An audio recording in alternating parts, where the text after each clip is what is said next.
তত্ত্বাবধায়ক সরকার বিলোপের বিধান অবৈধ, গণভোট সহ সংবিধান সংস্কারের ধারাগুলো ফিরিয়ে আনলেন হাইকোর্ট।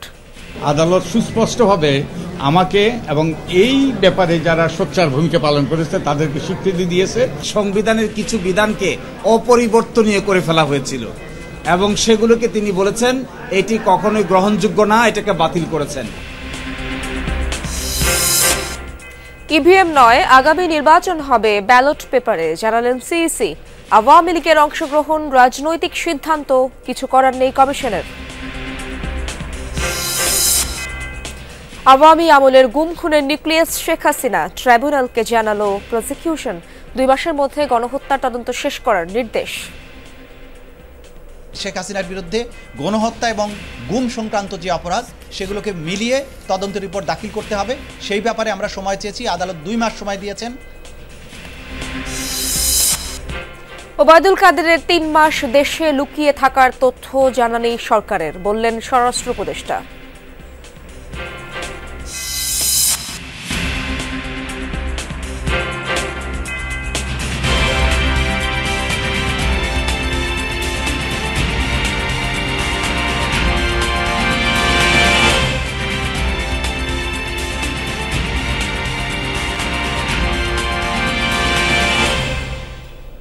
আমন্ত্রণ যমুনা নিউজ, আপনাদের সঙ্গে আছি আমি ইশরাত জাহান। এতক্ষণ শিরোনাম দেখছিলেন। বাহ, দেখেছো কি উজ্জ্বল আলো? ঠিক তোমার মতো। ক্লিক এলইডি, সবচেয়ে বেশি উজ্জ্বল আলো। তত্ত্বাবধায়ক সরকার ব্যবস্থা বাতিল সহ বেশ কিছু বিষয়ে সংবিধানের ৫ম সংশোধনী অবৈধ ঘোষণা করে রায় দিলেন হাইকোর্ট। আজ বাতিল প্রশ্নে বিচারপতি ফারাহ মাহবুব ও বিচারপতি দেবাশিস রায় চৌধুরীর হাইকোর্ট বেঞ্চ এই রায় দেন। পর্যবেক্ষণে বলা হয়, ৫ম সংশোধনীর মাধ্যমে সংবিধানের মৌলিক কাঠামো ধ্বংস করা হয়। হাইকোর্টের পর্যবেক্ষণে আরও বলা হয়, সংবিধানের মূল সৌন্দর্য হল জনগণের ক্ষমতায়ন। জানান, তত্ত্বাবধায়ক সরকার রাজনৈতিক ঐকমত্যের ভিত্তিতে হয়েছিল, এজন্য এটি সংবিধানের মৌলিক ভিত্তি হয়ে গেছে। বলা হয়, বেআইনিভাবে কেউ ক্ষমতা গ্রহণ করলে রাষ্ট্রদ্রোহের অভিযোগ আনা সংবিধানের সঙ্গে সাংঘর্ষিক। পর্যবেক্ষণে আরও বলা হয়, সুষ্ঠু ও গ্রহণযোগ্য নির্বাচনই পাবে গণতন্ত্র প্রতিষ্ঠা করতে।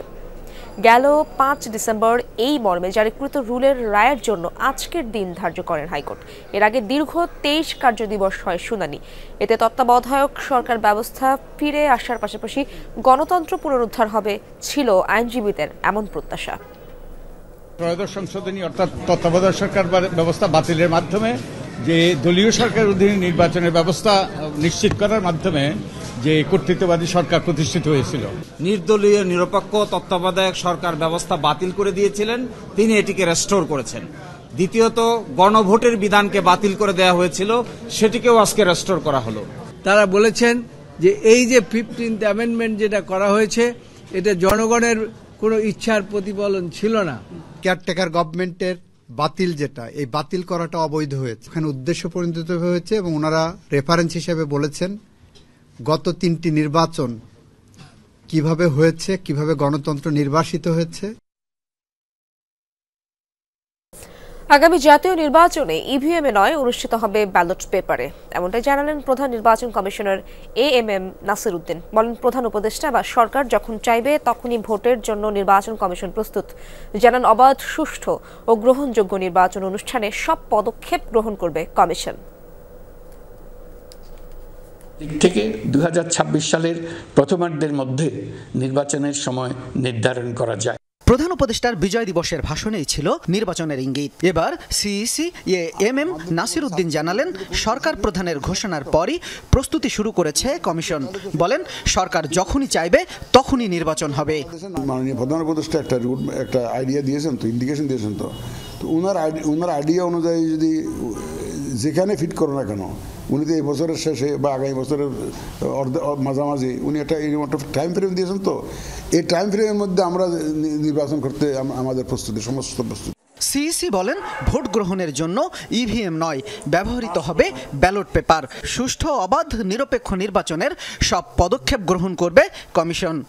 আমরা ইভিএম এর বিষয়টি জাতীয় ইলেকশনে এই জন্য ইভিএম চিন্তা করছি না এখন, যেহেতু আমরা ইভিএমটা ব্যবহারের প্ল্যান নাই, এটা নিয়ে আর বেশি কাটাকাটি না করাই ভালো।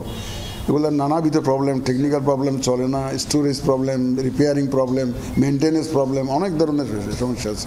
জাতীয় নির্বাচনে আওয়ামী লীগের অংশগ্রহণ ইস্যুতে সিইসি বলেন এটা রাজনৈতিক সিদ্ধান্ত, এ বিষয়ে কমিশনের কিছু করার নেই।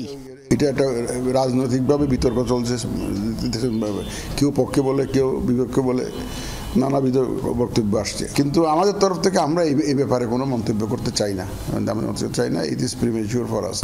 আমরা দেখি রাজনৈতিক বিতর্কটা কোথায় গিয়ে দাঁড়ায় দেখি। এ সময় প্রধান নির্বাচন কমিশনার বলেন, সুষ্ঠু নির্বাচন এবং বৈষম্যহীন দেশের জন্য ছাত্র জনতা আন্দোলন করেছে, তাদের রক্তের সাথে কোনোভাবে বেইমানি করা যাবে না। যেভাবে করলে একটা সুষ্ঠু, সুন্দর, ক্রেডিবল, অ্যাকসেপ্টেবল ইলেকশন করা যায়, আমরা সেইভাবে সব ব্যবস্থা নিব। শামীম রেজা, যমুনা নিউজ, ঢাকা। গণহত্যা সহ মানবতা বিরোধী অপরাধের দায়ে সাবেক প্রধানমন্ত্রী শেখ হাসিনার বিষয়ে তদন্ত প্রতিবেদন দাখিলের সময় আরও 2 মাস বাড়িয়েছেন আন্তর্জাতিক অপরাধ ট্রাইব্যুনাল। পৃথক মামলায় ওবায়দুল কাদের সহ সাবেক মন্ত্রী, প্রতিমন্ত্রী, উপদেষ্টা সহ ৪৫ জনের বিষয়েও তদন্ত প্রতিবেদন দাখিলের সময় বৃদ্ধি করা হয়েছে। আজ সকালে বিচারপতি মোহাম্মদ গোলাম মর্তুজা মজুমদারের নেতৃত্বাধীন 3 সদস্যের ট্রাইব্যুনাল এই আদেশ দেন। জুলাই আগস্ট গণহত্যা মামলায় যখন আওয়ামী লীগের সাবেক মন্ত্রী, এমপিদের হাজির করা হয়, অনেকেই ছিলেন বিমর্ষ।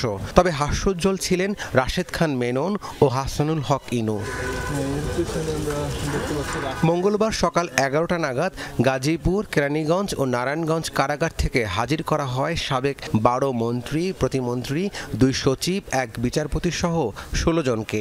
কার্যক্রম শুরু হয় 11:15টায়। শুরুতেই শেখ হাসিনার বিরুদ্ধে তদন্ত শেষ হয়নি জানিয়ে 2 মাসের সময় আবেদন করেন প্রসিকিউশন টিম, যা আমলে নিয়ে পরবর্তী শুনানির দিন ধার্য হয় 18 ফেব্রুয়ারি। প্রধান কৌশলী তাজুল ইসলাম বলেন, বিগত সরকারের আমলে হওয়া সব গুম খুনের নিউক্লিয়াস ছিলেন শেখ হাসিনা। তদন্ত কমিশনের রিপোর্টের মাধ্যমে যে তথ্য প্রমাণাদি পেয়েছি, সেগুলোর ব্যাপারেও ট্রাইব্যুনাল এই অপরাধগুলোকে তাদের তদন্তের জন্য আমলে গ্রহণ করছে এবং এই ব্যাপারেও আমরা রিপোর্ট প্রদান করব। একই সাথে শেখ হাসিনার বিরুদ্ধে গণহত্যা এবং গুম সংক্রান্ত যে অপরাধ, সেগুলোকে মিলিয়ে তদন্ত রিপোর্ট দাখিল করতে হবে। সেই ব্যাপারে আমরা সময় চেয়েছি, আদালত 2 মাস সময় দিয়েছেন। আগামী 18 ফেব্রুয়ারি এই মামলার পরবর্তী তারিখ ধার্য থাকবে। এছাড়া গণহত্যা এবং মানবতা বিরোধী অপরাধের আরেকটি মামলায় ওবায়দুল কাদের সহ আওয়ামী লীগ আমলের সাবেক মন্ত্রী, উপদেষ্টা, প্রতিমন্ত্রী সহ 45 জনের বিষয়ে তদন্ত প্রতিবেদন দাখিলের সময় 2 মাস বাড়ানো হয়েছে। এই বিচার যাতে দ্রুততম সময়ের মধ্যে দেয়া যায়, মানুষকে আমরা একটা প্রশান্তি দিতে পারি যে তাদের স্বজন হারানোর বেদনা, তাদের উপরে সংগঠিত যে নির্যাতন, নিপীড়নের বিচার সম্ভাব্য দ্রুততম সময়ের মধ্যে হয়েছে, এই ব্যাপারে সচেষ্ট আছি। কিন্তু এটাও পাশাপাশি মনে রাখতে হবে যে যেহেতু ক্রাইমস এগেনস্ট হিউম্যানিটি এবং এটার বিস্তৃতি সারা বাংলাদেশ জুড়ে, এটার সাথে হাজার হাজার মানুষ জড়িত, এই তদন্ত শেষ হতে একটা যুক্তিসঙ্গত সময় লাগবে। গ্রেফতারি পরোয়ানা থাকার পরও দীর্ঘদিন আত্মগোপনে থেকে দেশ ছেড়েছেন ওবায়দুল কাদের। এজন্য আইন শৃঙ্খলা বাহিনীর কাছে ব্যাখ্যা চান আন্তর্জাতিক অপরাধ ট্রাইব্যুনাল। একই সাথে শেখ হাসিনাকে ফিরিয়ে আনতে রেড অ্যালার্ট জারির অগ্রগতি জানতে চাওয়া হয়েছে। আওয়ামী লীগের সাধারণ সম্পাদক ওবায়দুল কাদের সহ আন্তর্জাতিক অপরাধ ট্রাইব্যুনালে বর্তমানে 4টি মামলায় 72 জনের বিচার চলছে। শুনানি শেষে আসামিদের প্রিজন ভ্যানে করে নেওয়া হয় কারাগারে। রাব্বি সিদ্দিকী, যমুনা নিউজ, ঢাকা। 5 আগস্টের পর সাবেক মন্ত্রী ওবায়দুল কাদের 3 মাস দেশে ছিলেন, তা জানত না সরকার। জানলে তখনই তাকে গ্রেফতার করা হতো বলে জানিয়েছেন স্বরাষ্ট্র উপদেষ্টা লেফটেন্যান্ট জেনারেল অবসরপ্রাপ্ত জাহাঙ্গীর আলম চৌধুরী। ঢাকার বিভাগীয় আইন শৃঙ্খলা কমিটির বিশেষ সভা শেষে এক ব্রিফিংয়ে সাংবাদিকদের জানান তিনি একথা। বলেন, শেখ হাসিনাকে দেশে ফিরিয়ে এনে বিচারের কাঠগড়ায় দাঁড় করাতে ইন্টারপোলের সঙ্গে যোগাযোগ অব্যাহত রয়েছে। হত্যা মামলার কোনো আসামির তথ্য পেলেই তাকে গ্রেপ্তার করা হবে। সাবেক প্রধানমন্ত্রী শেখ হাসিনা তার পরিবারের 16 এমপিকে আগেই দেশ থেকে ভাগিয়ে দিয়েছে বলেও জানান তিনি। যারা দোষী না, মামলা হলেও তাদের কিছুই হবে না বলেও আবারও নিশ্চিত করলেন উপদেষ্টা। সভা শেষে পুলিশের মনোবল ফিরেছে বলে দাবি করেন উপদেষ্টা। আমরা যদি তারে জানতাম, আমরা অবশ্যই ধরে ফেলতাম। যদি এর আগে ওই খবরটা ওনারা আমাদের দিতে পারতো যে উনি ওই জায়গায় লুকে আছে, আমরা অবশ্যই তারা ধরে ফেলতাম। আপনারা বলেন যে আপনারা একটা খবর দিচ্ছেন তাই ওই জায়গায় লুকে আছে, আমরা তারা ধরি নাই। আগে সরকারের যে প্রাইম মিনিস্টার ছিল, ওনার আত্মীয় স্বজনের 16টা এমপি ছিল, উনি কিন্তু আগে সব কটারই ভাগে দিয়েছে। আওয়ামী লীগ বিরোধী মতকে দেশকে বিভৎসভাবে দমন করে বহুদলীয় গণতন্ত্রকে কবর দিয়েছে এমন মন্তব্য করেছেন ধর্ম উপদেষ্টা ডক্টর আফম খালিদ হোসেন।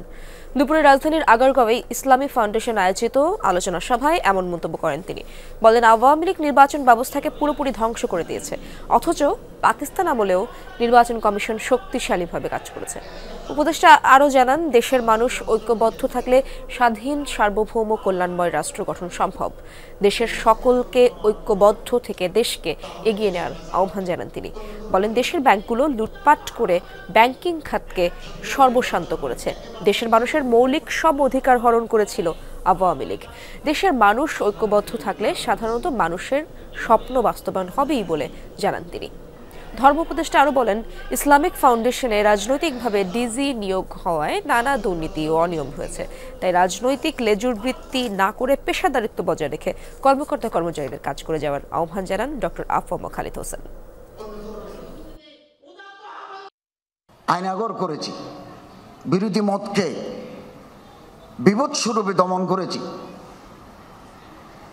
যারা এদেশের মানুষের অধিকারের জন্য, রাজনৈতিক অধিকারের জন্য কারাবরণ করেছেন, সংগ্রাম করেছেন, তাদের হাতেই বহুদলীয় রাজনীতির কবর রচিত হয় এদের। পোশাক খাতে শ্রমিক অসন্তোষের বড় কারণ বকেয়া বেতন আর বেকারত্ব। অটোমেশনের কারণে চাকরি হারানো শ্রমিকরাই কারখানার গেটে আন্দোলন করেছে। সিপিডির সংলাপে বলা হয়, পিছিয়ে পড়া তরুণীদের কাজের সুযোগ দিতে জেলাভিত্তিক নীতি তৈরি করতে হবে। গবেষণায় বলা হয়, কিশোরগঞ্জের ৩৮% নারী উচ্চ মাধ্যমিক শিক্ষা বঞ্চিত, ৫৩% নারী কাজের সুযোগ পায় না। শ্রমখাত এবং প্রান্তিক পর্যায়ে কর্মমুখী শিক্ষা নিয়ে গবেষণা সংস্থা সিপিডির সেমিনার। সামনে আসে পোশাক খাতের চলমান অস্থিরতা প্রসঙ্গ। ৫ই আগস্টের পরে বলা হয়, এসব আন্দোলনের মূলে রয়েছে বকেয়া বেতন ও কারখানা অটোমেশনে চাকরি হারানোদের ক্ষোভ। কারখানার গেটে গিয়ে কিন্তু আপনার আন্দোলন করেছে যে আমাদের চাকরি দিতে হবে।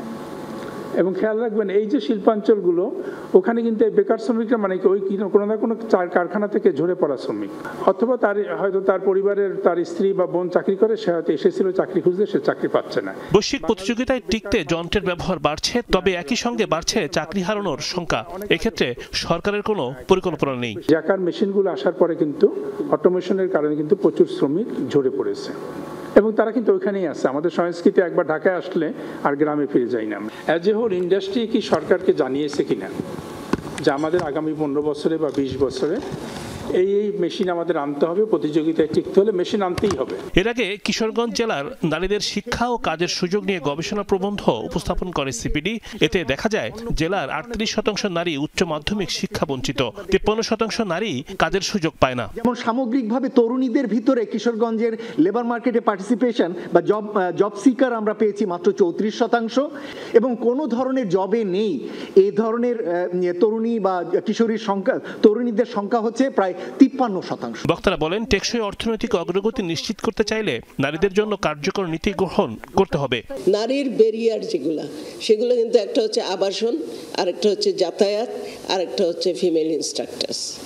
বলা হয়, শ্রম পরিবেশ ও শ্রমিকের জীবনমান উন্নয়নে সবার জন্য মানসম্পন্ন প্রশিক্ষণ ও দক্ষতা বৃদ্ধির বিকল্প নেই। দেখা হয়নি আসলে এই গবেষণায়। রিমন রহমান, যমুনা নিউজ, ঢাকা। ঢাকা আন্তর্জাতিক বাণিজ্য মেলার স্টল আর প্যাভিলিয়ন নির্মাণে শেষ মুহূর্তের অপেক্ষায় সবাই। পূর্বাঞ্চলে বাংলাদেশ চায়না এক্সিবিশন সেন্টারের বেশিরভাগ জায়গা এখনও ফাঁকা। দিন রাত কাজ করছেন শ্রমিকরা।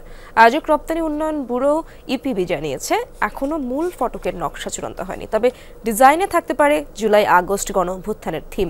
আন্দোলনে নিহতদের স্মরণে থাকবে শহীদ আবু সাইদ এবং মীর মুগ্ধ কর্নার। তরুণদের জন্য থাকবে আলাদা ইয়ুথ প্যাভিলিয়ন। বাদ পড়েছে বঙ্গবন্ধু কর্নার। সশরীরে টিকিট কেনার পাশাপাশি থাকবে টিকেটিং এর সুযোগ। আয়োজকরা জানালেন, ডিজাইন চূড়ান্ত হয়ে গেলে 1 সপ্তাহের মধ্যেই সব কাঠামো চোখে পড়বে। 30 ডিসেম্বরের মধ্যে শেষ করতে হবে সব স্টল প্যাভিলিয়নের নির্মাণ।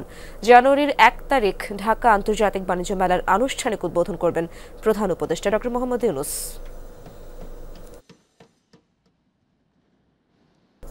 বিডিআর হত্যাকাণ্ডের বিচার নিশ্চিতে আগামী 5 দিনের মধ্যে কমিশন গঠনের আলটিমেটাম দিয়েছে সংক্ষুব্ধ স্বজন, সাবেক সেনা কর্মকর্তাদের পরিবার এবং শিক্ষার্থীদের একাংশ সকালে কেন্দ্রীয় শহীদ মিনারে তারা অবস্থান নেয়। এর আগেই আইন উপদেষ্টার কার্যালয়ে ঘেরাও কর্মসূচি আপাতত স্থগিতের ঘোষণা দেয় বৈষম্য বিরোধী ছাত্র আন্দোলন।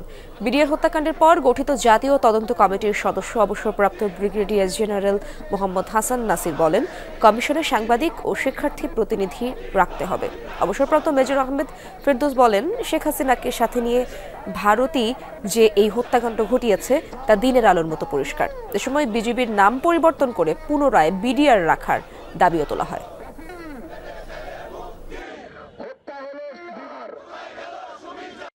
বাংলাদেশের ছাত্র জনতা এই ধরনের টালবাহানা কিন্তু আর সহ্য করবে না। সব থেকে দুঃখজনক বিষয় হলো রাজনৈতিক যারা ছিল তাদেরকে সম্পূর্ণ রেহাই দেওয়া হয়েছে। আমাদের বিডিআর সৈনিকের সাহসিকতার সামনে ভারত কিছুই না। একে পঙ্গু করার জন্য এই উঠে পড়ে লাগছে হাসিনা। পিলখানাতে আমি যখন যে রুমে বন্দী ছিলাম সেই রুমে আমাকে যারা ধরে নিয়ে যায় তাদের মধ্যে 3 জন হিন্দি ভাষা বলছিল, যার জন্য তার একটি দিকে নিচে আমার গায়ে হাত পর্যন্ত তোলে। ভারতীয় মদতপুষ্ট সরকারের মাধ্যমে সকল প্রকার প্রশাসন, সকল প্রকার বাহিনীকে একটা মেসেজ দিয়েছে, উল্টাপাল্টা করবি বিডিআরের মতো সাইজ করে দেবে। ঢাকায় আসছেন উপমহাদেশের খ্যাতিমান সঙ্গীত শিল্পী রাহাত ফতেহ আলী খান। 21শে ডিসেম্বর রাজধানীর আর্মি স্টেডিয়াম মাতাবেন এই তারকা। শুধু তাই নয়, কনসার্টে সম্পূর্ণ বিনা পারিশ্রমিকে গাইবেন তিনি। ছাত্র জনতার গণ অভ্যুত্থানে নিহতের পরিবার এবং আহতদের পাশে দাঁড়াতেই এই আয়োজন। কনসার্টের মিডিয়া পার্টনার যমুনা টেলিভিশন। এর মধ্যে অনলাইন প্ল্যাটফর্ম গেট সেট রকে শুরু হয়েছে টিকিট বিক্রি। শিক্ষার্থীদের জন্য মূল্য ছাড় দিয়েছে আয়োজকরা। ইকোস অব রেভলিউশন শিরোনামে স্পিরিটস অব জুলাই নামের একটি প্ল্যাটফর্মের মাধ্যমে এর আয়োজন করেছেন ঢাকা বিশ্ববিদ্যালয়ের একদল শিক্ষার্থী। কনসার্টের দিন জনদুর্ভোগ এড়াতে উদ্যোগ নিয়েছে বাংলাদেশ সেনাবাহিনী। জাহাঙ্গীর গেট এবং জিয়া কলোনি গেট দুপুর 2টা থেকে রাত 11টা পর্যন্ত খোলা থাকবে। এদিন এলিভেটেড এক্সপ্রেসওয়ে থাকবে টোল ফ্রি, তবে এই সুবিধা পাবেন না মোটরসাইকেল চালকরা। আপনারা যারা আসবেন কনসার্ট ভেন্যুতে আপনার আশেপাশে পার্কিং করা অ্যাভয়েড করবেন এবং একই সাথে যত দূর সম্ভব যত দূরে গাড়ি থেকে নেমে আপনারা ভেন্যুতে আসবেন। সেটাই আসলে আমাদের এই যে মহান কাজটি সেটির ক্ষেত্রে আরও বেশি সহযোগিতা হবে এবং ভূমিকা রাখবে।